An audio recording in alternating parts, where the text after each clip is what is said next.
T. Welcome to the command post. You know what it is. Post up and take command. I, of course, am your commander-in-chief, Louie T. Thank you for joining me. So we've had a chance to digest the 2022 NFL draft of the Washington Commanders. 8 selections made by the Commanders in their inaugural draft as the Commanders. We heard from Ron Rivera and Martin Mayhew after each day of the draft. After day 1 in their selection of Jahan Dotson. After day 2 of their 2 selections of Alabama players, one in the second round in Phidarian Mathis, defensive tackle, the other of running back Brian Robinson. And then day number 3 to wrap up the entire draft when they took 5 players spanning the course of 4 different rounds. So, you know what's interesting? Not to throw shade. You know, everybody's got their thing and everybody's doing their thing. I'm saying this so that you don't bring this to my doorstep.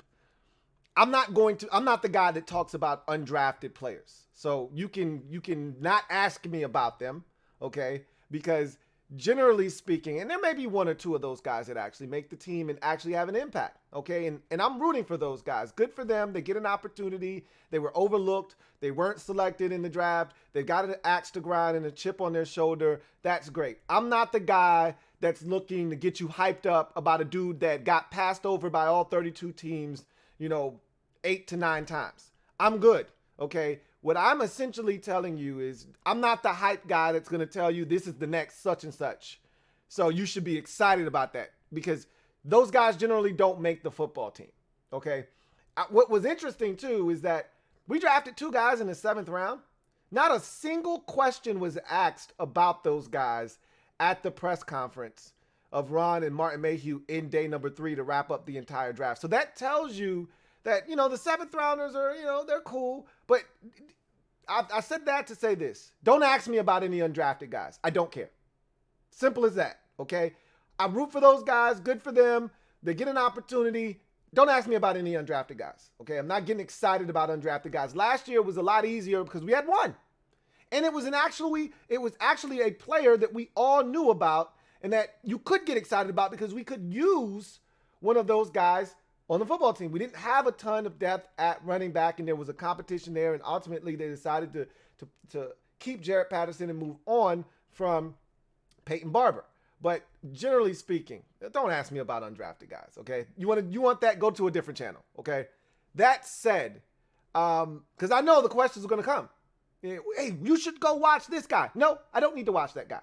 I'm good. Thank you very much. So listening to Ron and Martin after each day was interesting because they gave you a little bit of insight as to why they made the selection. And we're going to also talk about the signing of Trai Turner, another guard from Carolina. Again, he's 2 teams removed from Carolina. For all of you, this is the Washington Panthers and all of that. Yet, look, he's two teams removed from his Carolina days. And yes, Ron is adding another guy that he's comfortable with. Shoot him, okay? Shoot him. All right? This is a guy that he knows what he's capable of. If they can get the most out of him, the coaching staff clearly has coached him before. If they can get the most out of him, touche, okay? More depth on the offensive line, more bodies that we can put out there. So we'll talk about that a little bit later on in the show. But I want to start by talking about this draft and Ron and Martin, because really I want to focus on what they had to say and the insight that they were able to give us watching and listening to as to why they made some of the decisions that they made in the draft. So we heard about the Jahan Dotson. We've talked about that already. They really the biggest part about that, and I've given you a little bit of an extra tidbit and insider information that I got from someone, from a source. So we talked about Jahan Dotson already and why that pick was made and picking up the draft capital. It was more so about moving back and picking up the draft capital. There was only one player in particular that they would have stayed at number 11 for, and that guy was gone at number 8, and that was Drake London. We've talked about that already. I gave you that little nugget that I had. So we can move to day number 2, and that was, I think, the most intrigue of any day for fans because, I'm sitting there watching Ron and Martin's presser, and I'm reading the comments. I'm a lurker. I told you guys this before.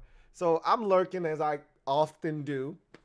And there are a lot of negative comments people killing the draft, killing the opportunities that they had in the first round and the second round and the third round, not liking what had been done to the point as if the draft was over.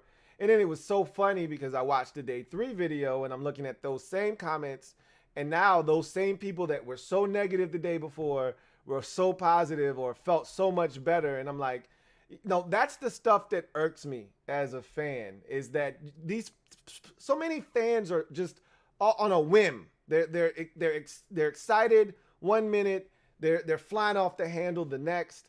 You gotta stay even. There's gotta be some kind of middle ground. You can be disappointed or upset at some of the things that are done. Look, this organization, I've always said, I will never tell a fan how to feel when it pertains to this team because of what we've been through as a fan base. Everyone's individual fandom has been tested by this organization at some point of their fandom. You've thought about, why am I even a fan of this team? I must be a glutton for punishment because this is what happens every time I get my hopes up. So I get it. I understand where the frustration comes from. And I'll never, criticize someone for being upset at something that is done or, something that doesn't come to fruition, promises that are made that aren't kept, things of that nature. Yeah, I get it. However, it's a draft.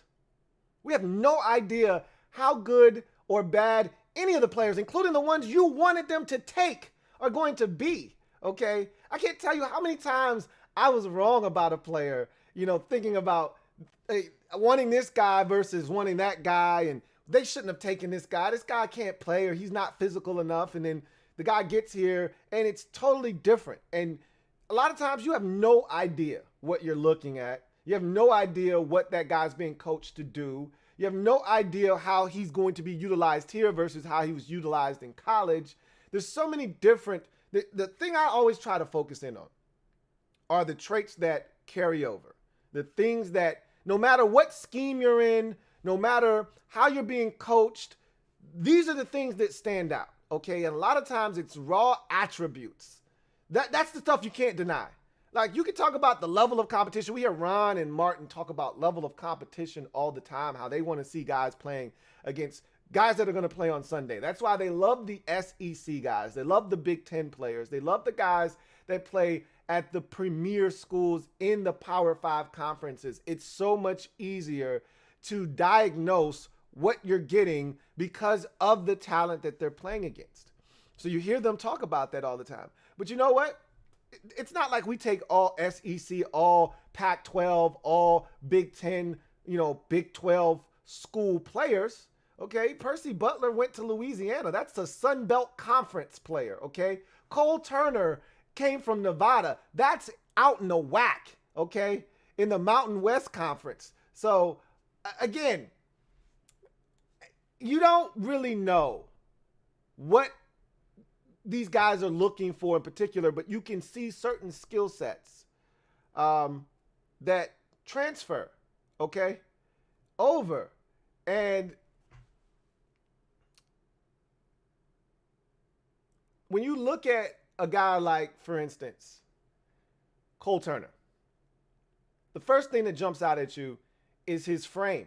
He's 6'6", extremely long arms, massive catch radius. I've talked about watching him, when I watched Carson Strong, and Ron said the same thing. Look, we watched Carson Strong. How could we not run into this kid, Cole Turner? And he really flashed for us. We saw attributes. Look, they're playing against, all kinds of random schools at Nevada, right? Like, you get this sense that, okay, yeah, no, some of these guys, a lot of these guys he's playing against won't be playing on Sundays, but Cole Turner has size, can't teach that. No matter what level he's playing at, 6'6" is 6'6". Long arms, no matter what level he's playing at, you got to reach that 83 inches. Doesn't matter what the hell you're playing at. That's going to help you. You got strong hands and can contort your body and control your body to go and attack the football wherever it's thrown and adjust to it. That plays at any level, high school, college, NFL. So those are some of the raw attributes. We could talk about lack of route running and things of that nature. Maybe he wasn't asked to run a ton of routes. Maybe that's not his strength. Now, Ron said, that this guy can run routes. I saw him run routes. I know he's capable of running routes. He's an X-wide receiver. So there's a lot to like there. And Ron talked about that, in his day 3 analysis. We'll get to day 3. I got sidetracked. Back to day number 2. Ron and Martin talked about toughness and getting tougher as a team. And I'm going to tell you something that I heard, and, correct me if I'm wrong. You may not have heard it this way. I like to draw inferences from things that I hear from Martin and Ron, more specifically Ron, as the head coach. We hear from him more often than anyone else.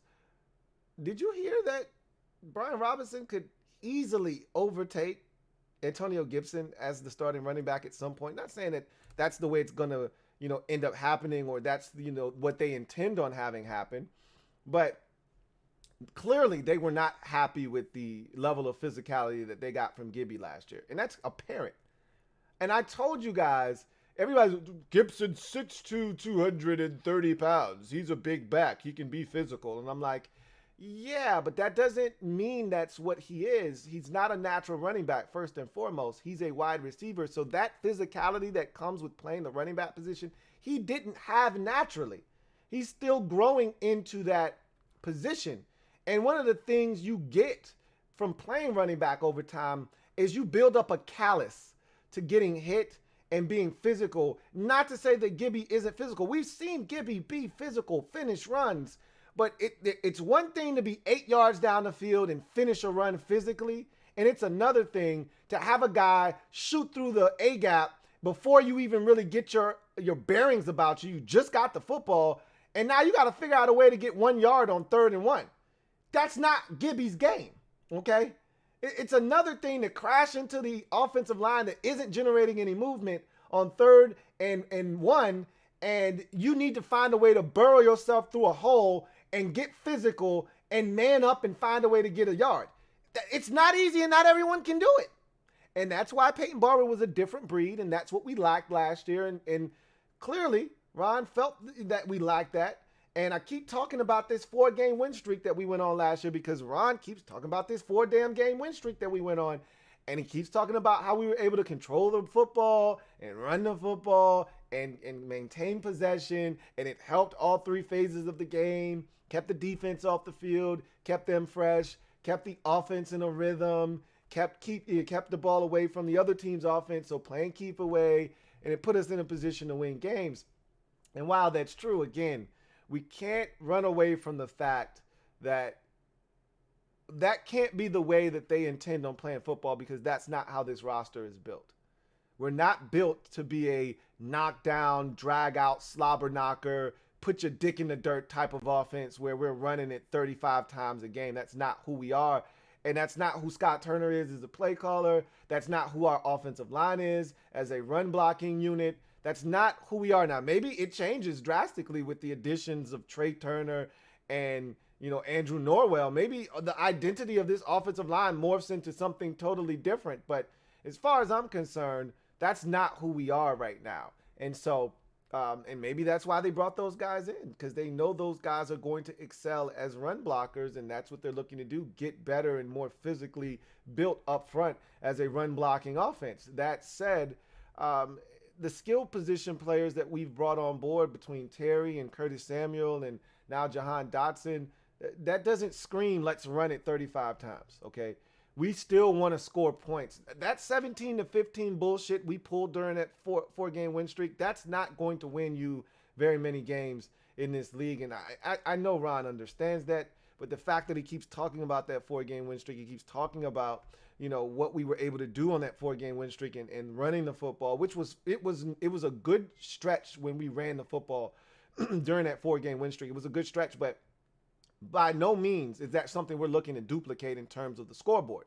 We have to score more points. That is, to me, the biggest goal of the offseason when it comes to this offense, which is why Carson Wentz is so important, because we feel like he is going to help put more points on the scoreboard. We don't score nearly enough points to win ball games consistently in this league. And so, they knew they were missing out last year when they moved on from Peyton Barber. And so they thought Gibson could give them what Peyton Barber gave them, they were wrong. They were wrong. I could have told them that they were wrong, and I kept saying, you don't want to do this. You don't want to do this. They did it anyway. So that's part of the reason they drafted Brian Robinson. But another reason is I think he's just a more natural running back. And Gibby is still, transitioning. And I think there was a time last year where they went through a little bit of a crisis with Gibby with, ball security. And it was frustrating because I don't think Ron necessarily wanted to go right back to Gibby. He didn't have a choice, though, because, again, J.D. McKissic's there, but you don't want to overwork J.D. You don't want J.D. being put in compromising situations. And, Jared Patterson, bless his heart, he's Jared Patterson. Okay? It doesn't strike fear in anybody's heart. So, I think they felt like they were lacking that last bit of oomph, that little bit of punch that they needed to pack. And Ron talked about having three different backs provide three different things. Gibson can provide you with that home run threat ability. Brian Robinson provides you with the hammer, that punch, that oomph, that physicality that we lacked at the running back position. And then J.D. McKissic gives you a little bit of everything because J.D. runs hard, J.D. runs physically, J.D. runs fast, J.D. can catch. So there's a lot that J.D. brings to the table, and so you're getting a little bit of everything now in this backfield. He talked about Phidarian Mathis, and I think they were trying to justify the pick. I think they know they went early on him, but they had their reasons for going early. I don't even think Phidarian Mathis thought he was going this early. Okay, so and there was even conversation about that during the presser about how some of the players mentioned they didn't expect to go where they went, and they were excited about where they went. So even, because you get, I don't know if you guys know this, but there's this thing called the Draft Advisory Board that players seek, advice from that you can ask, and they will tell you right now, they take a little survey around the league, and right now where you're predicted to go if you were to come out. And this gives players an indication of whether, if you're a junior, for instance, and you ask the Draft Advisory Board, hey, if I come out today, what are the prospects of me getting drafted? And they'll tell you, hey, right now, if you come out today, you're more likely than not a late day 2, meaning 3rd round pick, to, early day 3 pick, maybe 4th, 5th round at the latest. And if you're okay with that, then you say, all right, I'm coming out. But if you can improve your draft stock, if you wanted them to say you're going to be a 2nd round pick or you're going to be a 1st round pick, and they tell you you're going to be a 3rd round or a 4th round pick, you say, all right, I probably should go back to school. Some guys ignore what the Draft Advisory Board says, and they're fortunate because they come out and they end up going in the 1st round. And the board told them there would be a 2nd or a 3rd round pick. But sometimes, you're realistic with yourself. You're not going in the 1st or 2nd round. Your agent tells you you're probably going to be going somewhere in the 3rd or 4th round. So that's what you're expecting. And then you hear your name called in the 2nd round and you're like, whoa, wait a minute. What's going on here? I'm excited. I didn't expect this. This is awesome. Then you get the people that have the opposite experience where they're expecting to go in the 2nd or 3rd and they don't hear their name called to the 6th or 7th or never hear their name called at all. And they go undrafted. And that's got to be a really, sad feeling there. But Phidarian Mathis didn't expect to hear his name called in the mid stages of the 2nd round. He just didn't. And he was ecstatic. You could tell. I listened to him speak. He is, chomping at the bit to get the opportunity. Every defensive tackle that comes in the league tells you they're a better pass rusher than, what people expect them to be. His numbers suggest one thing. You watch the tape, you see what it is. Look, Ron and company pretty much acknowledged, look, this guy's going to come in here and he's going to help you stop the run. He's a tough SOB. He runs to the football. That's the thing I love the most is just his constant motor that never stops. I've never seen a guy at his size, at that position, go as hard as he does from whistle to whistle. You don't see that from a guy his size ever. These big guys have to take snaps off because they're tired. They're big. It's a lot of weight to be moving around. And if you don't think you're going to get there, you're not even wasting your energy. This guy doesn't give a shit. If he can get there, he's going to get there. And even if he doesn't think he's going to have a chance to get there, he's going to go and try to get there any damn way. So you got to love that. So I think they've acknowledged that, to a certain degree. And they're not ever going to say they reached for a player or they took a guy early, but they know they took him earlier than they needed to. But they knew it was a position of need. And I think the question that should have been asked was, what did the need plus the lack of depth at that position put you in a position where you felt like you needed to go ahead and take this guy now? I think they would have gotten a better answer had they asked and posed the question that way, but that's nor here nor there. The bottom line is they felt like they got stronger, more tougher, and physically gifted in the second day of the draft with those two Alabama players. They feel like they're changing the culture and the mentality of this team, and part of the way you do that is with physical, tough players. That's what they felt like they got in the third round, the second day of the draft, second and third round with those two Alabama players. Then you get to day number 3, and I'm going to be honest with you. They were excited about getting Sam Howell, as most of us were, and they wouldn't give us specifics as to where Howell was on their board. But I told you guys, once we got Carson Wentz, they were out of the quarterback market. Don't listen to anyone that would tell you they're still interested and they should be interested. No, they shouldn't have been interested, and they weren't. Ron told you, once we got Carson Wentz, we were done, looking at the quarterback position. But we had already done our homework, and we didn't expect, and Martin Mayhew was pretty candid. He said, look, we were shocked that none of these quarterbacks went in the second round. You had one quarterback. He said, I wasn't shocked that no quarterback went in the top half of the first round because, that's the kind of draft we thought it was going to be at the quarterback position. But I was shocked that no other team saw fit to pull the trigger on a quarterback the entire second round, because in their minds, had they not gotten Carson Wentz, they would have drafted one of these quarterbacks in the second round. It may have been Sam Howell. It may have been one of these other guys, because the only quarterback that had been taken was Kenny Pickett. So the rest of those quarterbacks were available in the second round. And I told you there were about 5 other quarterbacks. And Carson Strong, if I'm not mistaken, did not get drafted. So the other 4 guys were sitting there, and they were all available. And, Martin Mayhew was like, I was shocked that none of them got taken. We didn't see another quarterback selected until the Falcons pulled the trigger on Desmond Ridder early in the third round. And then we started to see those quarterbacks start to come off the board. Then we saw, I think Malik Willis was the next quarterback. Matt Corral for the Panthers was the next quarterback after him. And then Malik Willis ended up hearing his name called late stages of the third, if I'm not mistaken. And after that, we didn't have another quarterback until Sam Howell, and that was in the 5th round. So it was amazing to see how the whole quarterback, situation developed, and they were shocked that Sam Howell was still there. And I was glad that they asked, because the question was, if you were so shocked that he was available, would you have pulled the trigger at 120 had you not been able to trade back with Carolina, pick up the 2 5s, and you had to make a decision at 120? Would that have been the pick? And they said no, that wouldn't have been the pick. It just so happened that, the trade with Carolina came through.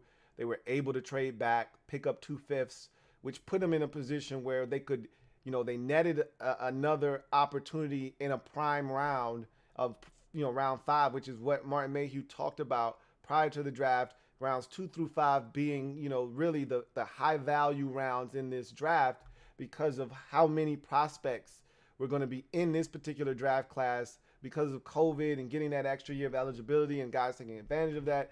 Just how deep this draft class was. The middle rounds 2 through 5 were going to be the meat and potatoes of where you would get the best value. So getting that extra pick, because we didn't have a 5th at all, if you recall, we had 2 4s and then we skipped to the 6th.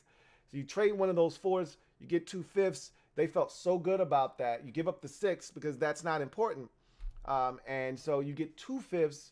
That allowed them to really be in that wheelhouse to take Sam Howell, and he was still there. And they was like, look, we can't pass this up. And they took him. And, Ron talked about, calling Carson Wentz, and before they made the selection, to let him know, which was the right thing to do. And I know some of you are laughing at that. And for those of you who think Carson Wentz is fragile-minded, that makes you chuckle. That makes you laugh. And You go right ahead. I get it. But he needed to hear that. Just like when he first showed up and Ron had to tell him, we wanted you. How does it feel to be somewhere where you're wanted? This is, what Ron has to do. He has to coddle him a bit. He has to stroke that ego. He has to make sure that he knows you're our guy because they want this thing to work. And so the beauty of it is if it doesn't, you got a guy that's going to have a chance to develop in the meantime. If it does work, as I said, you may have a high-level backup. And similar to the New England Patriots for years when they had Tom Brady, you draft a guy, you develop that guy, you showcase him a couple of times, and 4 years down the road, or 3 years down the road, someone's thirsty and desperate because there's always going to be teams. This is an ongoing thing. There will never be a time where all 32 teams are competent and comfortable at the quarterback position and thriving at that position. There will always be 5 to 7 teams every single year looking for a guy at the quarterback position, and you never know. You may catch somebody in a bind that's thirsty and starving for an opportunity to get their hands on someone. Here you are with a guy that has no chance of playing for your team, but he's super talented and he's developed and he's showing off a skill set that suggests he could be a big-time NFL quarterback, and you're able to flip him for a second-round pick. That's the hope with Sam Howell, is that he never has to play in Washington, that Carson Wentz comes in here and shows off what he did from 2017 all the way to 2019 and gets back to that kind of football and starts to lead this team where we feel like we're capable of going with adequate quarterback play, and that Sam Howell is an afterthought and that he starts to develop, and then we showcase him in the preseason and someone gets interested and wants to give up some draft capital for him.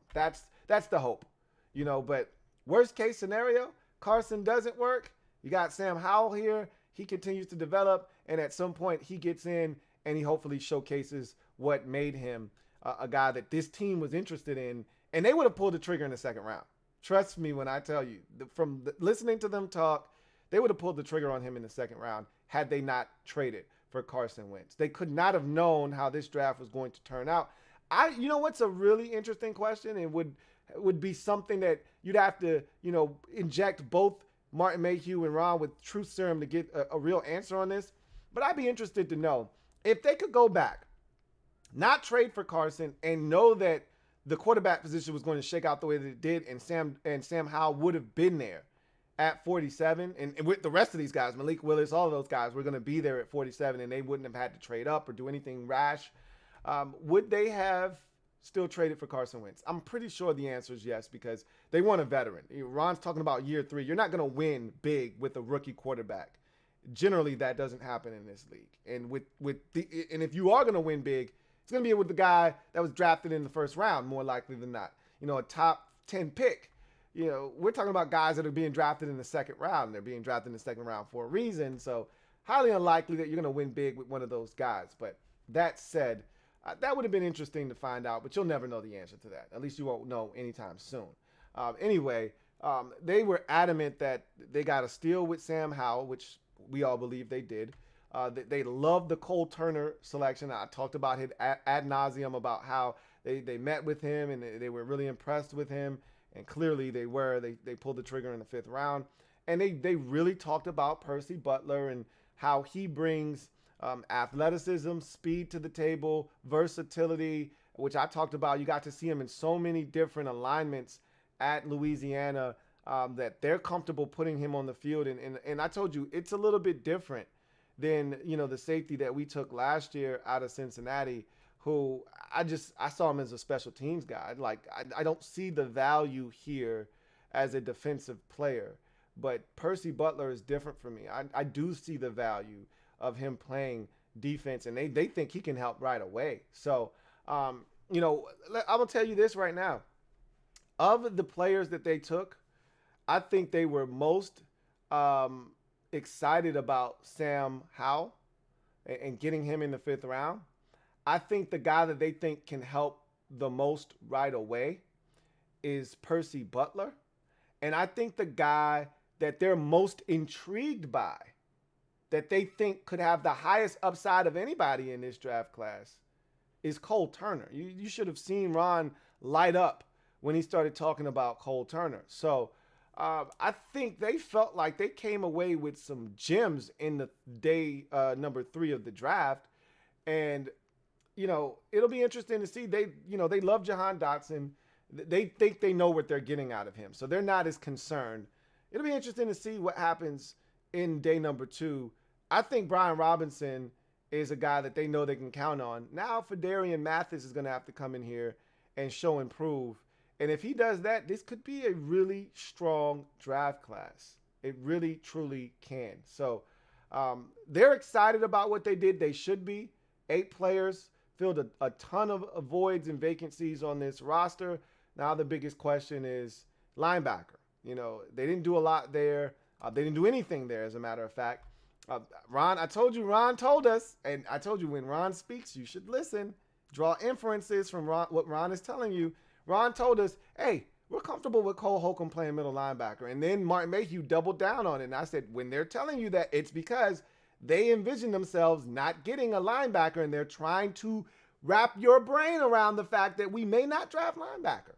And they didn't draft a single linebacker. So, again, they told us going into the draft what they were doing, and they were trying to prime you for it. They were trying to get you ready, and a lot of you just in one ear out the other ear. You didn't want to hear it. And I kept telling you, hey, don't be surprised if they don't go linebacker in this draft because of what they said with Cole Holcomb. And it came to fruition. And, you never know. We'll see what happens with Jamin Davis year 2. Cole Holcomb getting an opportunity.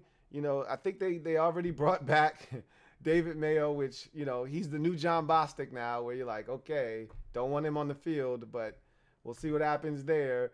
They still have the kid from Michigan. I think this is last year, though, if I'm not mistaken, of his rookie contract. Damn, I can see. So, Khaleke Hudson. So, there's stuff. We'll see how good it is. And they still got to fill out the roster. So, I don't know if they're going to keep bringing back these special teams guys. They've had the guy from Carolina, that's been a special teams demon, I think, the last 2 years here, in addition to David Mayo, who was here last year. I don't know if they're going to continue to, do that, because normally you have at least 6 linebackers on your roster. No worse than 5, but really you want 6 linebackers on the roster. So right now, I think you only have maybe 4 or 5 guys. Jamin Davis, Cole Holcomb, David Mayo, Khaleke Hudson.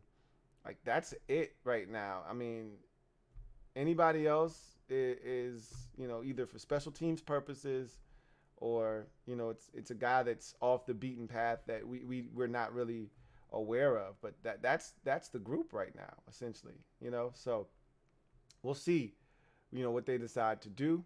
But again, we usually only play with 2 linebackers on the field, 75% of the time anyway. So we'll see what happens. But we signed Trai Turner today on a 1-year, $3 million deal. Another ex-Carolina Panther that Ron, and his staff had the privilege of coaching once upon a time when Ron and the rest of his staff was in Carolina.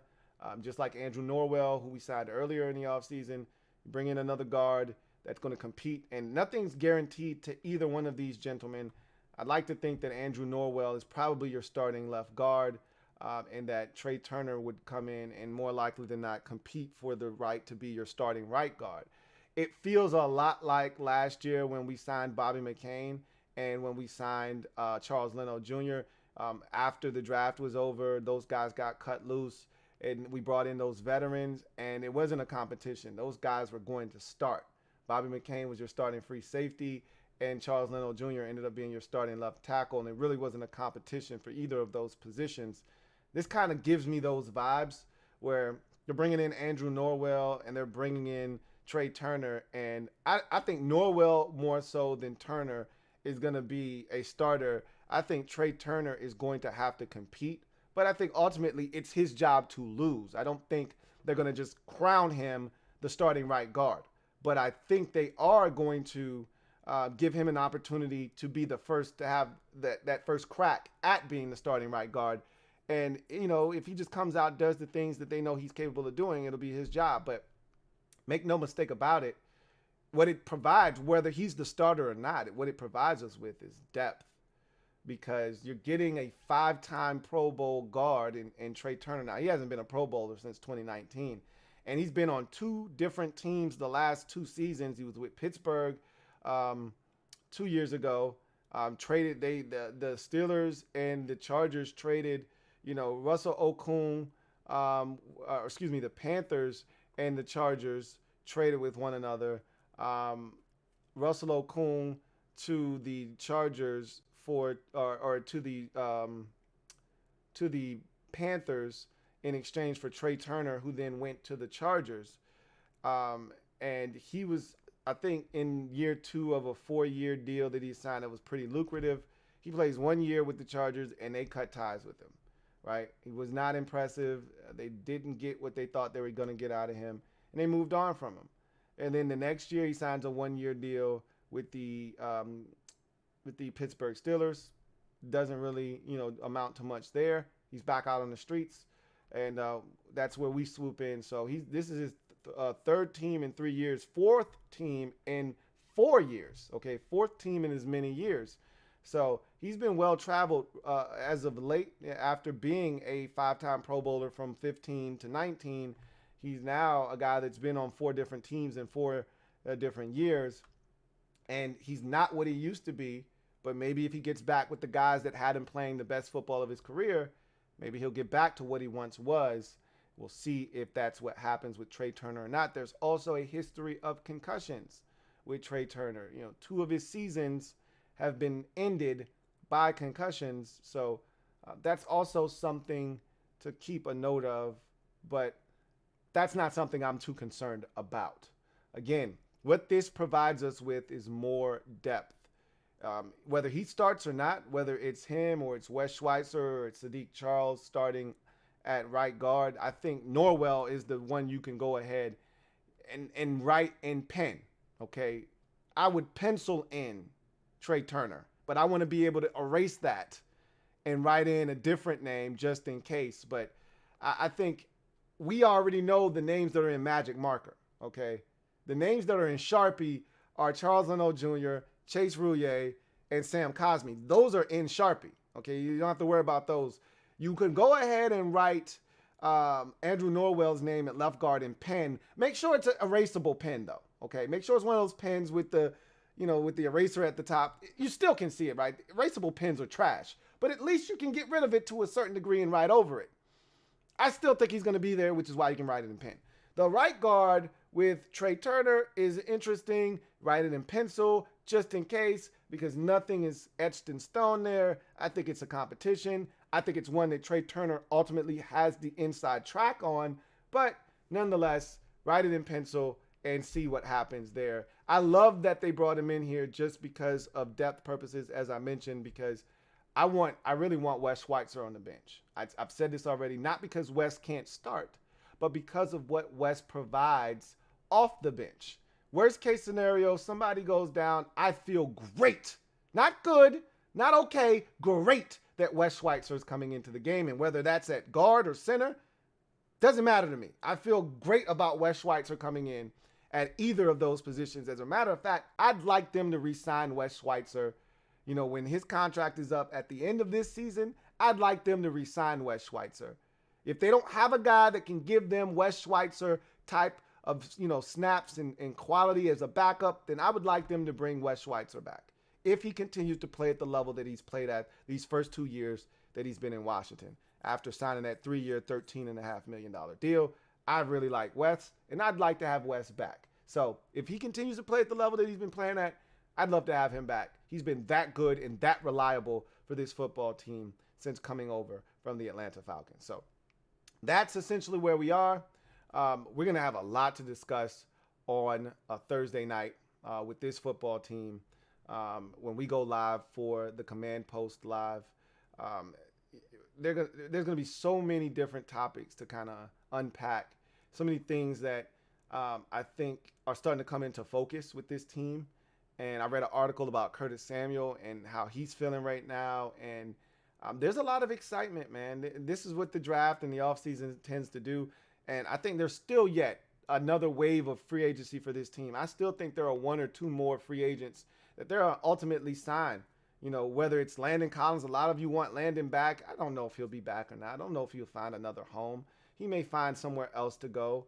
But at the end of the day, I do think there are one or two more free agents out there that Washington may pursue before it's all said and done. You may see a couple of more veterans. I saw a couple of veterans get released today because that's what happens after the draft. You get a couple of positions knocked down in the draft, and then veterans become expendable. So it'll be interesting to see if any of the veterans that do get released, you know, tickle the fancy of this organization like it did last year when they signed Bobby McCain, when they signed Charles Leno Jr.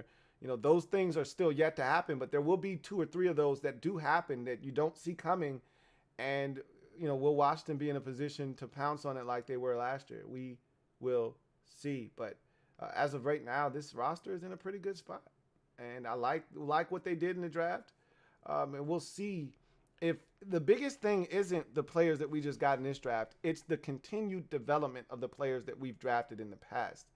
You know, we need to see De'Ami Brown take a step forward. We need to see Jamin Davis take a step forward. I want to see Benjamin St. Juste stay healthy and provide us with something at the cornerback position. I want Sam Cosmi to stay healthy and ascend as one of the best right tackles in football. That's what it's really about. You know, getting Chase Young back healthy and getting him to play more like the rookie season Chase Young and less like the second year Chase Young. It's getting Montez Sweat back healthy and in the right frame of mind. You know, he lost his brother last year. He dealt with a broken jaw last year. He was a guy that was solid. He wasn't terrible like Chase Young was as a pass rusher, but he wasn't what we thought we were getting. We need him to get back to what he was in year number 2 of his career here in Washington. We need guys like Daron Payne. Okay, it's a contract year. They're not picking up your 5th-year option. Okay, deal with it. Go out and prove to them that they made a mistake, and if they want you back, they got to pay for it now, or else you're walking. So we need contributions from guys that are continuing to develop, that are on rookie contracts. These are the guys that need to step up. And of course, nobody needs to step up more than Carson Wentz, right? Like all of this, these conversations that we're having, all this excitement is a moot point if Carson Wentz stinks and we're back at square one at the quarterback position. All of that is irrelevant. So there's a lot of excitement, though. What says you? Leave it down in the comment section. I can't wait to have a discussion with you guys on Thursday night. It's going to be a lot of fun because, well, that'll be the first time we actually come together live and analyze the entire draft, talk about the moves that have been made this offseason, and start to look at this roster as a whole now. Because now we have the complete picture. There's still a couple of pieces that I think are missing that they're going to add before it's all said and done, but we're starting to get a more complete picture of what this roster is going to look like. And now we can start to project, okay, this is what we have here, this is what we have there, you know, and now we can start to say, all right, how does that stack up against Dallas? How does that stack up against Philadelphia and the Giants? What did they do in the draft? How did they get better? There are so many questions that we'll be able to attack come Thursday. I'm looking forward to it. Bart Scott! Can't wait. I am a Washington fan, etched in burgundy and gold. My Washington spirit will never die. Washington spirit will never fold until we meet again. You know what it is, man. Post up and take command. Until next time, you guys have a good one. LouieTeeNetwork.